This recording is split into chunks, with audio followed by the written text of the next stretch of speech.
American dominance is coming to an end. This clash will officially kick off at the eagerly anticipated BRICS summit in Kazan, Russia on October 22nd. Now, while the mainstream media might be busy pushing distractions, we are here to break down what's going on right now, what's truly at stake. A global battle over resources, the unraveling of the US dollar's dominance, the sort of fighting to hang on from NATO, seismic shift in global power dynamics right now. This isn't just any summit. This is the equivalent right now of the Bretton Woods Conference after World War II, which gave American dollar reserve currency status around the world. This BRICS summit represents the death of the Bretton Woods Conference and the end of US dollar dominance. Shalom, Yasha Allah. First and foremost, I'd like to give all glory, honor, and praises to Yahweh, Bahashim, Yahweh Shai, Bahashim Rakakwadash.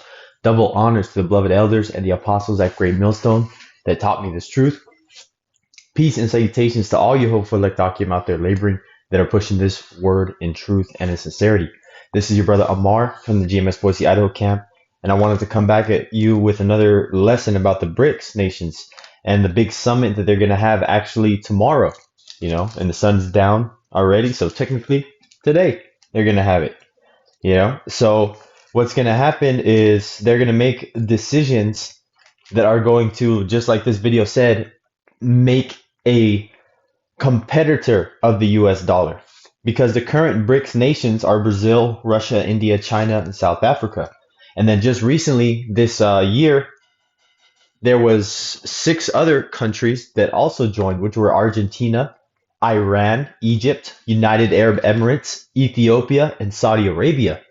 And those countries combined control 80% of the world oil production, 30% of world GDP, and BRICS officially banned the US dollar for trade settlements. And I am actually going off of old notes that I've had previously on this topic, because those statistics are still relevant today. And I did that lesson earlier this year when those other nations were officially joined into the BRICS nations. And so this BRICS dollar is backed by a physical tangible thing, not just something that's the Federal Reserve currency and then is backed by, depending on what the current world economy is and how much the dollar is being traded for a price of oil for the petrodollar and on the stock market and traded throughout the world, because a lot of countries, obviously all countries, come to Babylon the Great to make their money, because that's the most powerful currency in this world, and then they bring it back to whatever country they're at. That's why this country is full of, so-called immigrants from all over the world, because they come here, get their money, and then they send it back to their country, wherever they're from, and then eventually move back, whether they're sending money, like the Mexican dream is to get over to the United States, work in the United States, send money back to your family in Mexico, have them build a house for you, because you're making more money and sending it back there, building a house for you. And then you're going to work another couple years and then move back to Mexico, and you're supposedly have a house over there and some extra money, and then you live your life, whatever, the rest of your life in Mexico, living a little bit better, But that is like a 10 to 15 year process if a so-called Mexican American wants to come over here, and do that process, and that's like the dream. And so it's the same with these other countries, and everyone else around the world. That's just Issachar's dream to that we're forced to. We're in slavery. What else we got, man? At least we're smart that Issachar is out here to get his hustle on, man. I'm not out here in fucking bullshit like other so-called tribes come up. Like the Venezuelans, for example. Coming up for handouts. But either way, not to get off topic. These BRICS nations are going to threaten all of that. Because oil is a big thing. Like you said, it's a big grab for resources, and I want to get the scriptures on this because, I have spoken enough, and this is all attacking people's pockets. Like scriptures say, there's going to be no work for Egypt. This is Ezekiel 7, and I'm just going to start at the top because I want to read all the way down to 13, because there's a lot to say about the judgments that are going to be taking place here on Babylon the Great, affecting the economy. But this is Ezekiel 7:1. Moreover, the word of the Lord Yahweh came unto me, saying, Also, thou son of man, thus saith the Lord Yahweh Ba'ashim Yahushai power, unto the land of Israel. and end. The end is come upon the four corners of the land. And that is worldwide destruction. That has not happened yet. This is talking about when the judgment at Babylon ultimately is going to be taking place. Now is the end come. And, in these last days, this is verse 3. Now is the end come upon thee, and I will send mine anger upon thee, and will judge thee according to thy ways, and will recompense upon thee all thine abominations. And, ultimately, this is Babylon the Great. That's the epicenter of it. But this is talking about Esau, Edom as a whole. His nation, his power structure, the beast system, because it's Esau. There's Russian Edomites. There's so-called European Edomites. There's American Edomites. So this is the Edomite world dominating structure, but Babylon the Great being the center of those abominations, and Amalek, being the leaders. Verse 5, thus saith the Lord Yahweh power, and evil, and only evil, behold, is come. An end is come, the end is come. It watcheth for thee, behold, it is come. And there's only so many ways that you can scream at the top of your lungs and tell these people that this is it, man. These tribulations are coming, man. Look at what's going on in the world with the different laws that are being passed, around the countries to make it sure that American soldiers can come over here and blast U.S. citizens on sight. You have Trump talking about the 1798 law that he wants to bring back, that anybody that's a foreigner talking against the government is automatically accused of sedition. It doesn't matter if you're a citizen or not. So all these laws and these tribulations that are coming up, hey, man, it's only the beginning. And Jacob's trouble hasn't even started yet.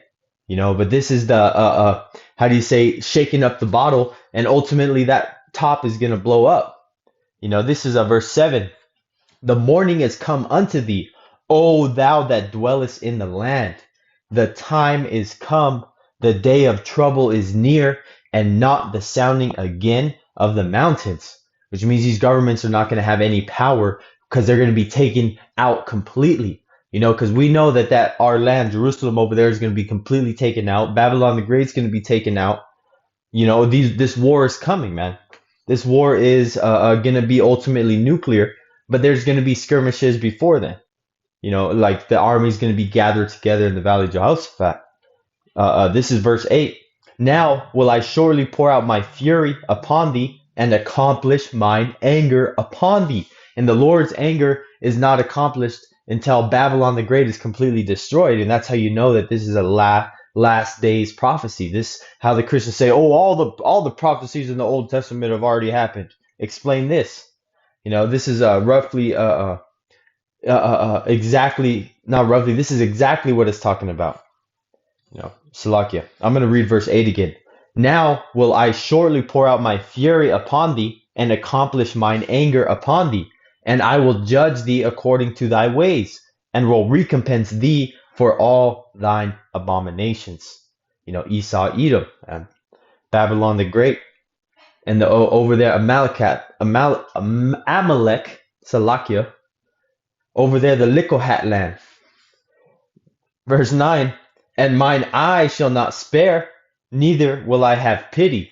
I will recompense thee according to thy ways, and thine abominations that are in the midst of thee. And ye shall know that I am the Lord Yahweh that smiteth, because this is there. People are going to know that this is God giving judgments that are fucking your ass up, man. Nothing like this has ever taken place upon the world, in the world, simultaneously. Everybody catching hell all over the world, because in the World War II, World War I, it was a lot of countries involved. But guess what? If you were involved in that country, let's say America versus over there the Germans, you were American. You didn't want your son to go to the draft. You could send him out of country. You could send him to another neutral country that has nothing to do with the war, and he could live there until he's done. Or during the Vietnam War, you had Jake going all over the place to get out of drafting. They call them draft dodgers. But you're not going to be able to do that in this case, because everybody's going to be in straight war mode, and everywhere is going to be great tribulation. This is verse 10. Behold, the day beholdeth, Salakia, behold, the day, behold, it is come. The morning is gone forth. The rod hath blossomed, pride hath budded. So ultimately Babylon the Great has had its max level of wickedness, and like it says, her sins have reached up to the heavens. In another verse, roughly paraphrasing. This is verse 11. Violence is risen up into a rod of wickedness. None of them shall remain, nor of their multitude, nor of any of theirs. So they're going to be completely taken out. And ultimately, that burning fire from the chariots, the ICBMs, straight judgment from the 200,000 missiles that are going to penetrate this bitch. This is continuing. None of them shall remain, nor of their multitude, nor of any of theirs, neither shall there be wailing for them. Because guess what? No one is going to miss Babylon the Great. Because everyone was catching hell, when Esau, Edom, and Babylon was ruling. This is verse 12. And this is the point talking about how these BRICS nations are going to ultimately affect the pockets of the American, the US dollar, the economy, astronomical inflation turning into hyper inflated prices, where you go one day, a loaf of bread is $5, a week later it's $50, and then the next day from after that week, you're going in the next day from the $50 and it's $150. Now it's a day's wage, it's $250 the third day you go in. So things, as they get more scarce, are going to go up in price astronomically. And at the same time, the price of the US dollar is going to be even devalued even more. And you can look at the fall of the Weimar Republic when Germany fell after World War I. The same examples that we see more up to date in Venezuela when their currency failed. This is verse 13. For the seller shall not return to that which is sold, although they were yet alive, for the vision is touching the whole multitude thereof, which shall not return.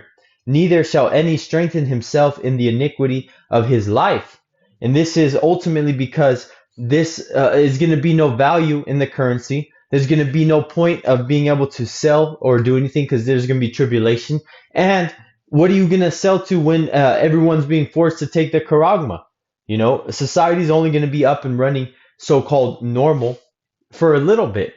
And other than that, there's going to be straight hell taking place, and straight calamities and judgments. Here, I'll read this one because I have it highlighted in the same chapter. This is a very, heavy chapter. There's a lot of good points in this alone. Ezekiel 7.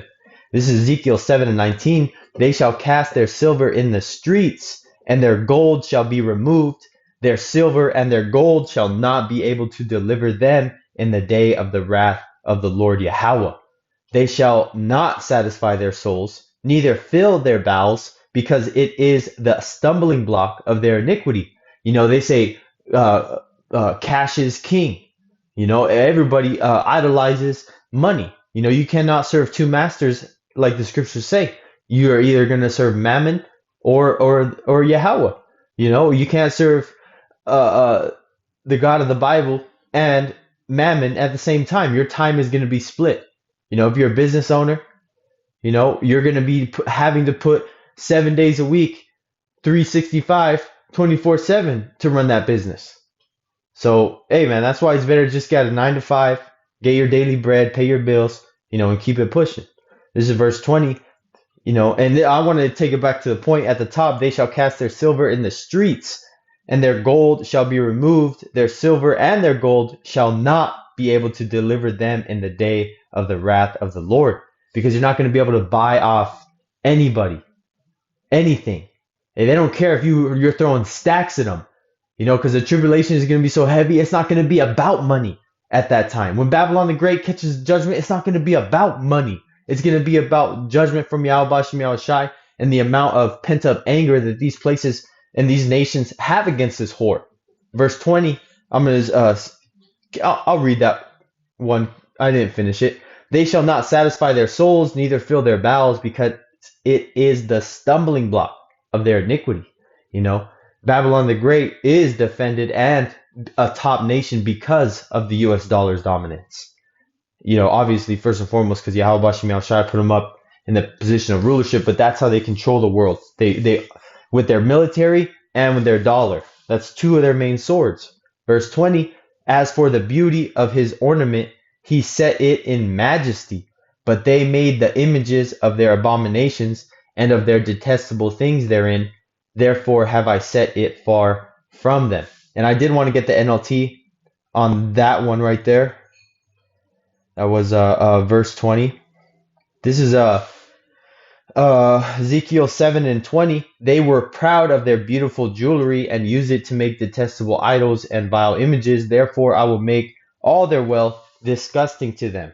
Ultimately, their things that they did with the treasures that they had, with the power that they were given, they completely fumbled it. They had child sacrifices and doing all type of wickedness that we see in society today that's pushed as good. The progressive left pushed as good. Being in the LGBT alphabet gang is good. That's what they push. But that's not going to be any help for them because they had power, and that's what they did with their power. They further put more hell on Jake by pushing those types of agendas that completely destroy us as a nation because it keeps us in sin against our power, Yahweh Bashem Yahushai. So all these things that are taking place, to sum up this lesson, with the BRICS nations attacking the US dollar, which is going to domino effect, ultimately, when the US dollar fails, the BRICS is going to fail because everything is going towards the charagma. But this is another player that causes that disruption, because you have to have something that causes disruption, that causes the economic, spiral, because you have to be able to say that this is the problem. Look, the world economies are fighting, but we have the solution, aka that central bank digital currency in the form of that charagma, ultimately being pushed on all the world, being known in the scriptures as the hour of temptation, Jacob's trouble. And that's what all this is leading up to. And this is just one of the many events that you should be paying attention to in these last days. So, Lord willing, that this lesson was edifying. I know I was talking a little bit about this and a little bit about that, but all this is coming together because World War III is going to be economic with these other nations banding together, and this is ultimately how the beast is going to hate the whore as well, because there's under the table deals, and everyone is going to see that America and Babylon the Great was the to blame in the disruption of the world, as they say. That's why this place is going to be pelted on all sides. So again, Lord willing, that this lesson was edifying unto the elect. And with that, I'd like to give all glory, honor, and infinite praises to Yahweh, Bahashem, Yahweh Shai, Bahashem Rakakwatash. Double honors to beloved elders and the apostles at Great Millstone that taught me this truth. And peace and salutations to all you hopeful elect to Akim out there laboring and pushing this truth in sincerity and all honesty. And with that being said, until next time, Lord willing, Shalom.